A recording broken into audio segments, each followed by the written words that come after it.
हजारों साल पहले भारत में एक ऐसी नगरी थी जिसका नाम था द्वारका।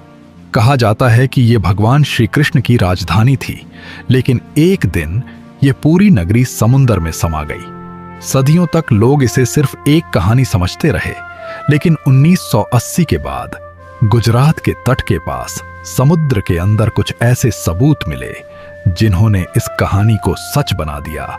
वैज्ञानिकों को पानी के नीचे पुराने ढांचे, पत्थर और शहर के निशान मिले जिनकी उम्र लगभग 3000 साल बताई जाती है।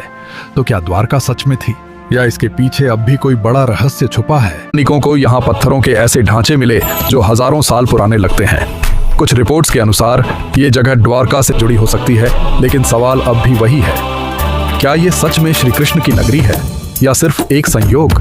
सच क्या है, ये आज भी एक बड़ा रहस्य बना हुआ है। द्वारका की कहानी यहीं खत्म नहीं होती। कहा जाता है कि श्री कृष्ण ने द्वारका नगरी इसलिए बसाई क्योंकि मथुरा पर बार बार हमले हो रहे थे। लोगों की सुरक्षा के लिए उन्होंने समुद्र के किनारे एक नई और मजबूत नगरी बसाई। बताया जाता है कि ये नगरी इतनी उन्नत थी कि उस समय के हिसाब से अपनी सोच से भी आगे थी।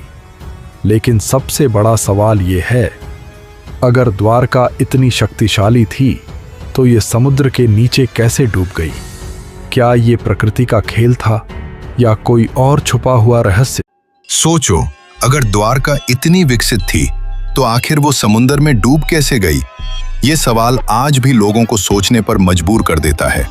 गुजरात में स्थित द्वारका दुनिया की सबसे रहस्यमयी और प्राचीन नगरियों में से एक मानी जाती है। कहा जाता है कि इसे भगवान कृष्ण ने बसाया था, एक ऐसी नगरी जो अपने समय से काफी आगे थी। लेकिन फिर एक दिन सब कुछ बदल गया। वैज्ञानिक मानते हैं कि हजारों साल पहले समुद्र का स्तर धीरे धीरे बढ़ने लगा और गुजरात का यह इलाका भूकंपों से भी प्रभावित हुआ। धीरे धीरे जमीन नीचे धंसती गई और पूरी द्वारका नगरी समुद्र में समा गई। लेकिन कहानी यहीं खत्म नहीं होती।